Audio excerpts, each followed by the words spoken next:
Every now and then, a game comes along and totally changes the preconception of what games are and how they could be in the future. Games like this are the radical shifts we need to move gaming forward as an art form, and in time I believe Dear Esther will achieve this and so much more. But why am I reviewing Dear Esther? Up until now, I've only reviewed retro games, and the reason for this is in reviewing retro games, the final test is its longevity and whether after all this time does it hold up and is it still fun to play. With reviewing modern games, you can't do that, and that's what drew me to reviewing retro games in the first place. But something happened to me last week. I played Dear Esther, and well, I was moved in a way that I'm not often moved.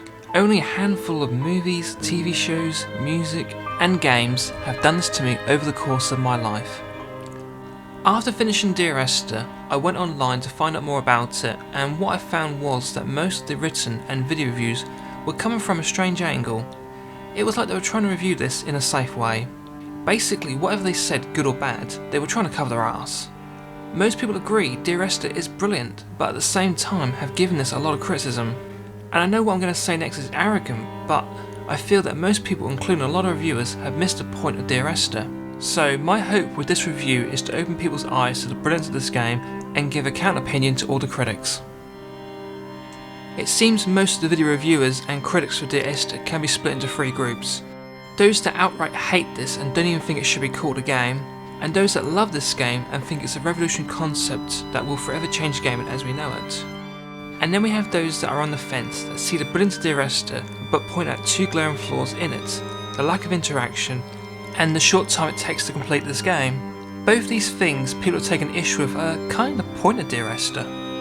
So let's explore these issues that people have taken with Dear Esther in more detail. How a game is defined is in its interaction, which can be story based. And for years gamers have been used to pressing buttons that do things in games. That, to most of us, is what a game is in basic terms. But in Dear Esther, all you do is move around the world and look closer at things. So where is the interaction?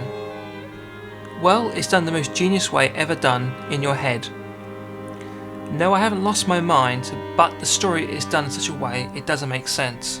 And you have to put the pieces of it together to come up with your own idea of what even the story is.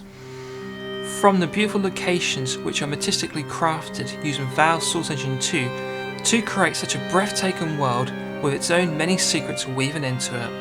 And if you look in the right places, you can find clues on this island to help unravel this mystery. Dear Esther, I sometimes feel as if I've given birth to this island. Somewhere between the longitude and latitude, a split opened up, and it beached remotely here.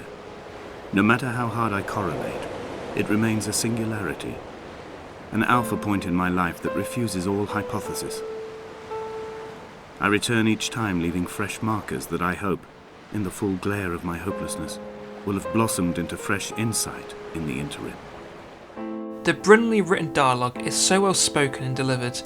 It's chilling and haunting, with more depth to it than most gamers are used to.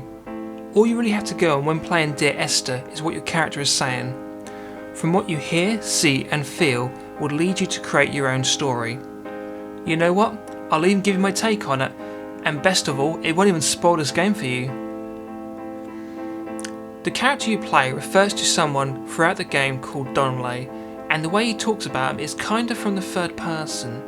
So it's safe to assume you're playing as Donnelly, and he also talks about Esther, and once, only once, he says her full name, Esther Donnelly.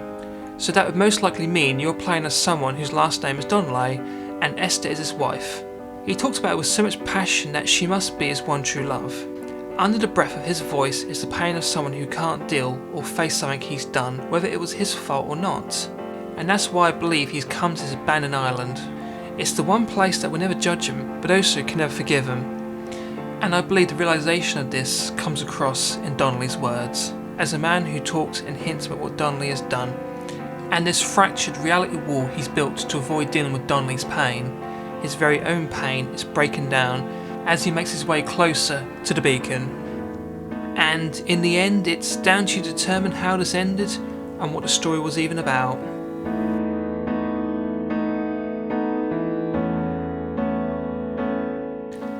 And that's where this game's interaction is. in the game's story and how you interpret and piece it together.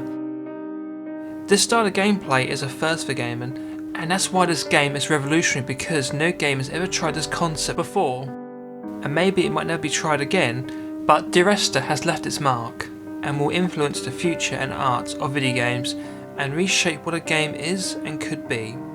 And remember, what it could be is better than what it is. When something is defined, you can't change or reshape it, but what it could be has yet to be determined and can be whatever you want it to be. I guess my final point, the lifespan of this game.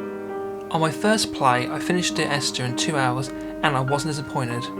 I knew going in this was going to be a short moving experience, but I don't see why people are complaining about this.